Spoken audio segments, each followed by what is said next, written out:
Hello. As a part of our fundraising campaign, I wanted to share with you our own personal experience with how play therapy benefited Ivan after the death of his brother. I think one of the most important things was that it was giving Ivan an outlet to share his feelings. Sometimes he wanted to talk about Jackson's death and other times he didn't. And I never really wanted to force him to talk about it. I have a lot of fears that he won't remember Jackson. And so there's times where I feel like I might try to force it a little bit.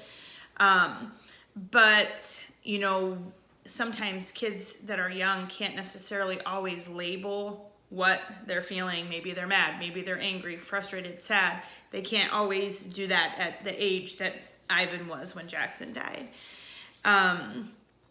He would share his perspective sometimes with the play therapist, and it was very shocking to me because sometimes I didn't realize that in his mind he thought that every day was a bad day for me. And it really kind of crushed me, to be honest, because I thought I had been working really hard and trying really hard to make life okay for him. If I was sad, I cried, and I showed my emotions, but his perspective was definitely a little shocking to me at times, but I was also grateful that I was able to hear his perspective.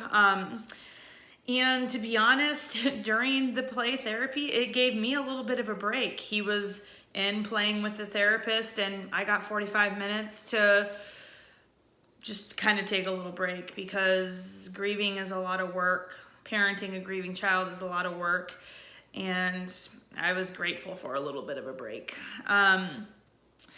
Every session, the play therapist would give me just a little tidbit that was enough to get me through to the next week, because in the super early stages of grief, this all felt impossible to me. I did not know how I was going to be able to do this day after day.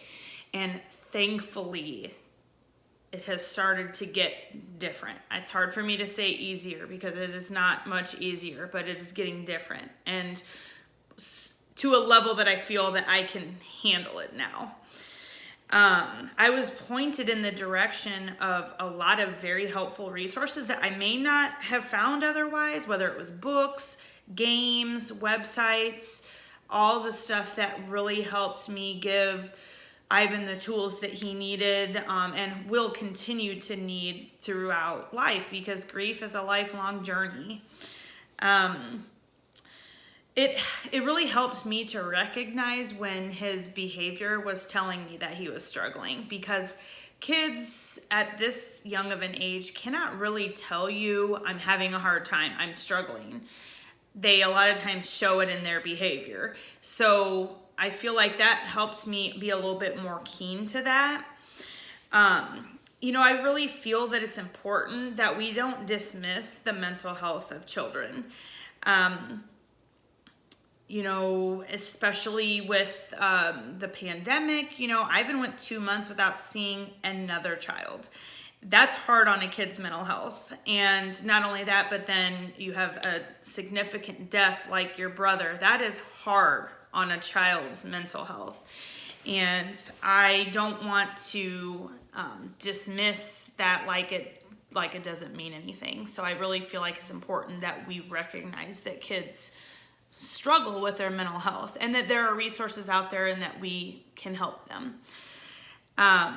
I will not for 1 second try to paint the picture like that this is easy. It's very difficult because you are just so completely wrapped up in your own grief as a parent.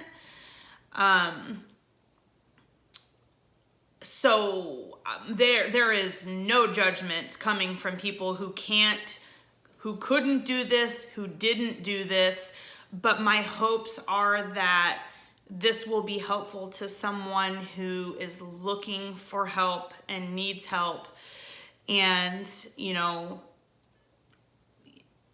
I always say you do the best you can until you know better, and then when you know better, you do better. That's a Maya Angelou quote, and I've lived my life by it, and I have learned so much in this last year, and I hope to be able to share that with as many grieving parents as possible.